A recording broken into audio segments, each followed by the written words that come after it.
Pola pikir toksik yang membuat kita nggak kaya-kaya. Halo semuanya, ada nggak sih dari kalian yang pernah atau sekarang masih mikir kalau hidup tuh cuma soal duit, duit, duit?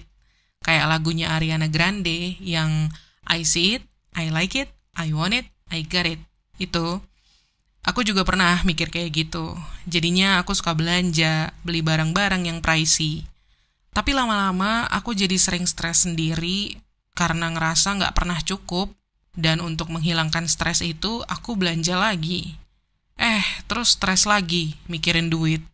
Seolah itu jadi siklus yang nggak berujung. Belakangan setelah aku pikir-pikir lagi, barang-barang mahal yang udah aku beli itu nggak ada spesial-spesialnya. Malah lebih banyak bikin aku stres karena ujung-ujungnya mikirin duit juga kan. Jadi akhirnya aku memutuskan untuk ganti gaya hidup dan kebiasaan belanja, yang mana aku tahu itu nggak gampang. Tapi selain kebiasaan keuangan yang buruk, mindsetku soal uang mungkin lebih parah lagi. Sebelum aku bisa mengubah cara aku bersikap sama uang, aku harus mengubah pola pikirku tentang uang itu sendiri. Karena mindset atau cara berpikir itulah yang kebanyakan bikin aku stuck. Jadi, di video kali ini aku mau cerita ke kalian 10 mindset atau pola pikir soal uang yang bikin aku selalu ngerasa kekurangan. Dan pas aku mulai melawan pikiran-pikiran itu, barulah aku bisa mulai ngurangin utang dan mengubah hidupku. Jadi, kalau kalian lagi nonton video ini, coba deh pikirin apakah beberapa mindset ini juga bikin kalian stres, dan coba tantang pola pikir itu. Dan tentunya aku ngomong ini dari posisi seseorang yang bersyukur karena punya cukup uang untuk kehidupan sehari-hari ya. Tapi aku sangat mengerti kalau nggak ada yang namanya dengan menabung itu bisa otomatis mengeluarkan seseorang dari kemiskinan begitu aja. Tapi aku yakin mengubah beberapa pola pikir yang keliru soal uang bakal bikin kalian ngerasa lebih berdaya dan berlimpah secara finansial. Dan membuat kalian lebih berani melakukan perbaikan nasib seperti yang kalian mau. Yuk kita bahas. Yang pertama adalah memiliki scarcity mindset atau pola pikir kelangkaan. Buat yang belum tahu, mungkin ini terdengar kayak hal-hal spiritual atau psikologis gitu ya. You know lah, pola pikir kekurangan dan kelimpahan.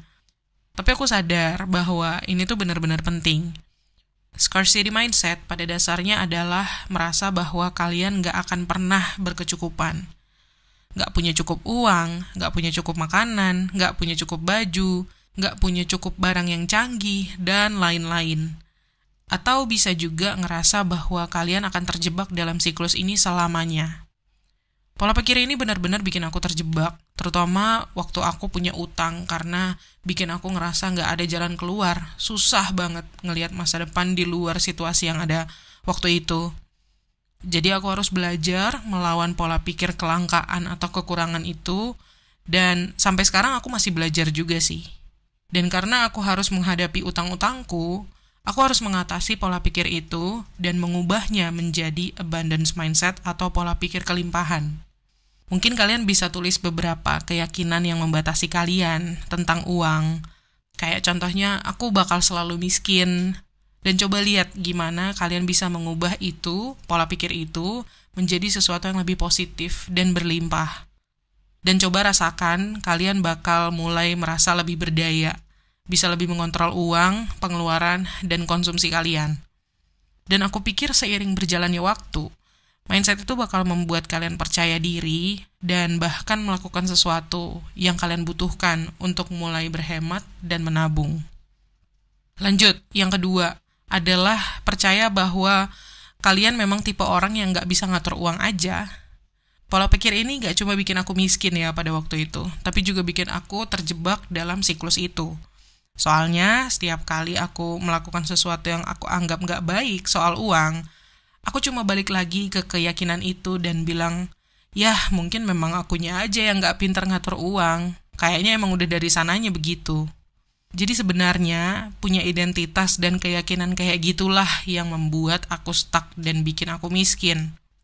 Karena seolah aku nyari-nyari alasan kenapa aku bertindak kayak gitu.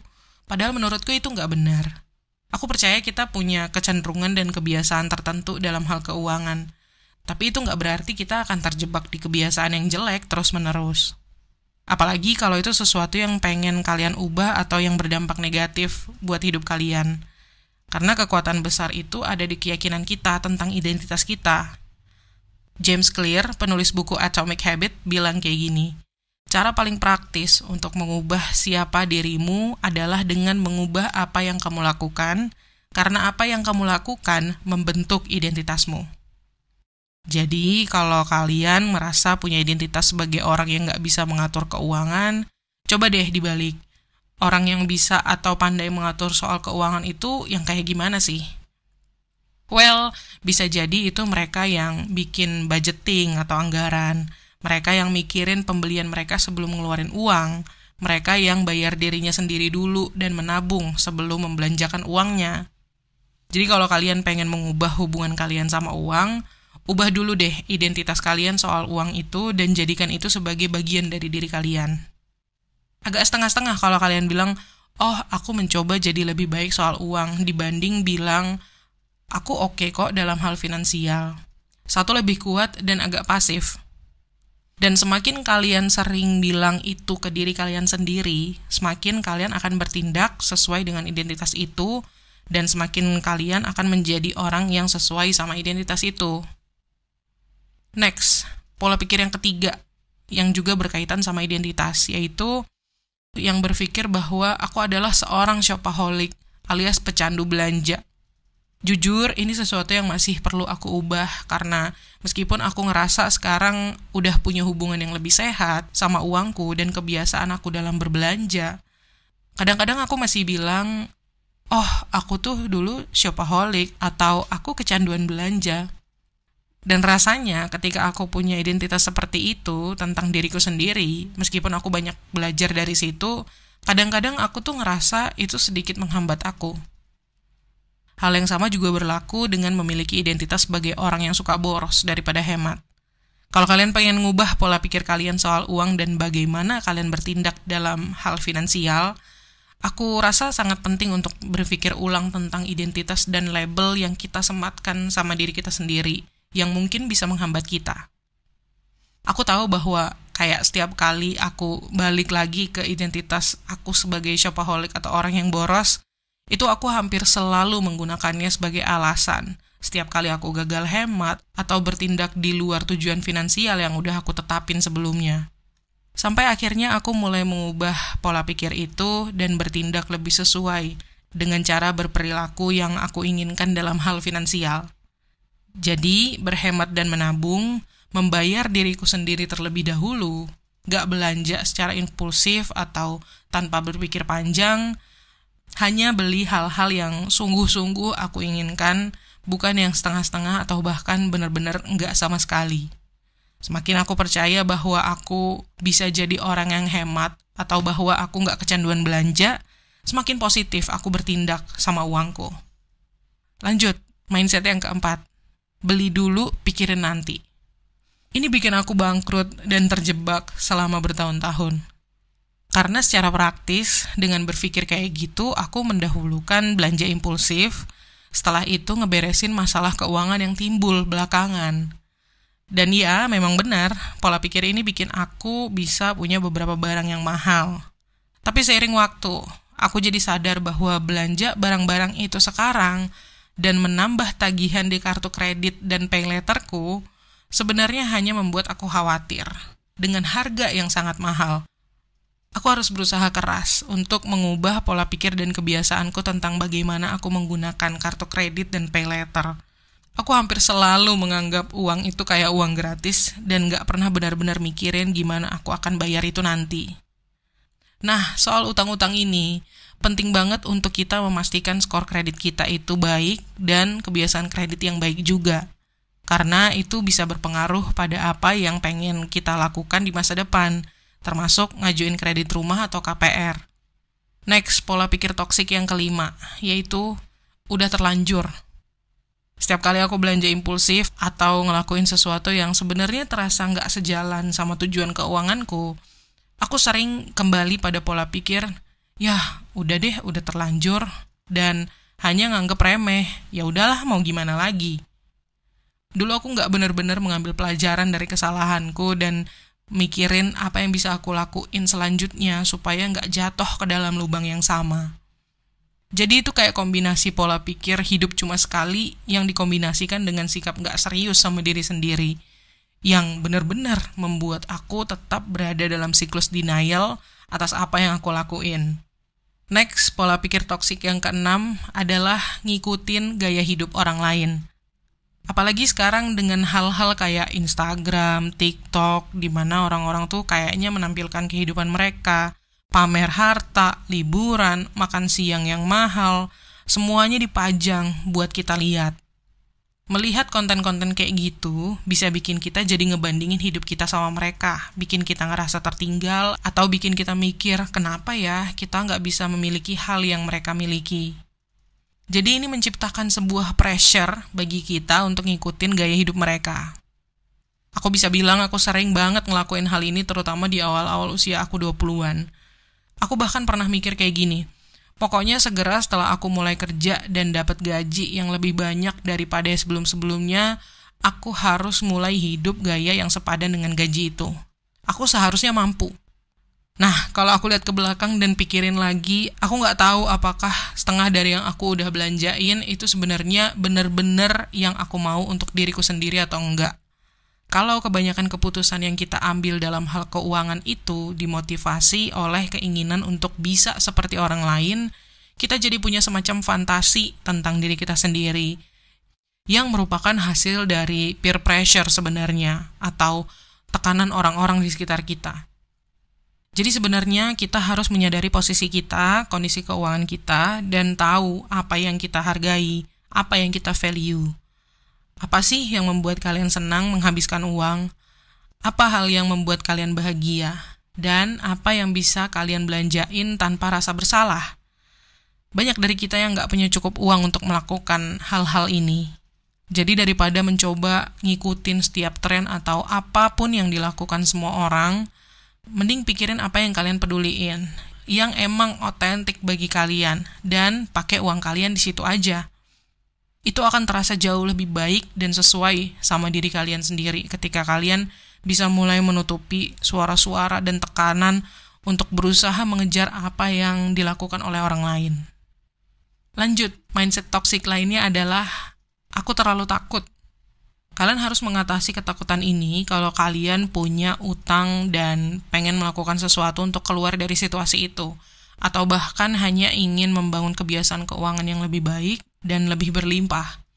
Dulu aku sering banget membiarkan kepalaku tenggelam dalam ketakutan itu. Aku bahkan menghindari melihat tagihan payletterku secara rinci. Atau kalau habis belanja, aku nggak ngecek lagi tuh resit belanjaanku. Dan seringkali aku menyerah pada perasaan kewalahan menghadapi utang ini atau menghadapi banyaknya pengeluaran yang aku lakukan. Dan akhirnya, aku nggak melakukan apapun untuk mengatasi hal itu, untuk memperbaiki hal itu.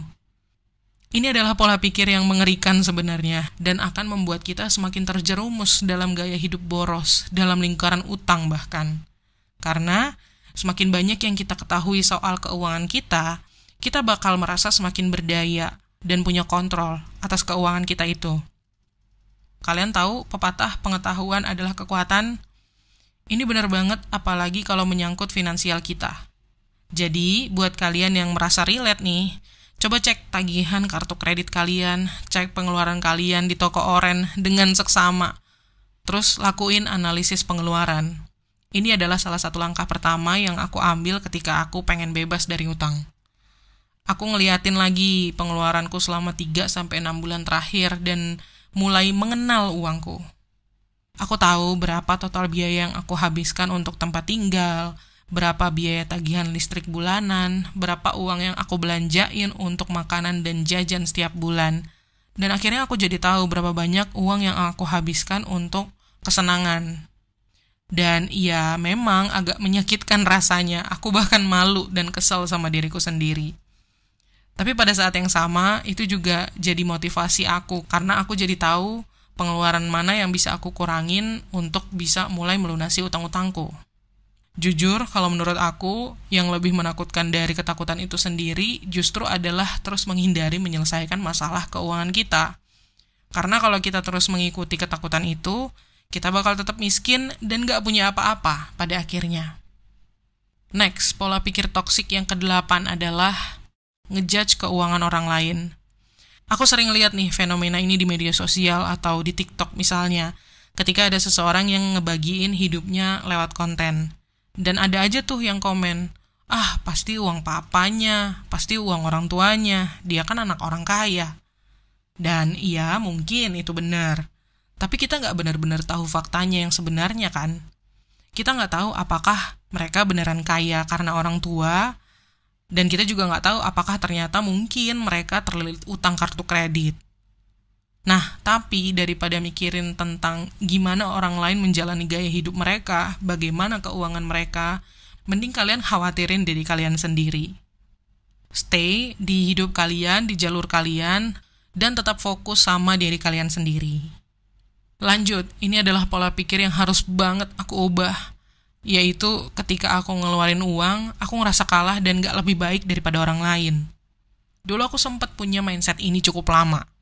Tapi kemudian aku sadar, aku harus mulai memahami bahwa uang itu pada dasarnya adalah alat. Alat untuk membentuk hidup yang aku mau, di mana aku bisa menggunakan itu untuk beli hal-hal yang aku value, aku hargai, yang bermakna bagi aku.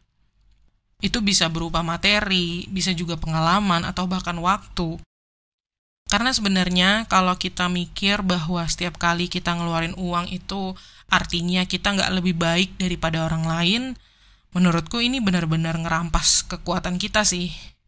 Karena kalau aku pribadi, apapun yang aku pilih untuk aku beli, berarti itu ngasih nilai buat aku.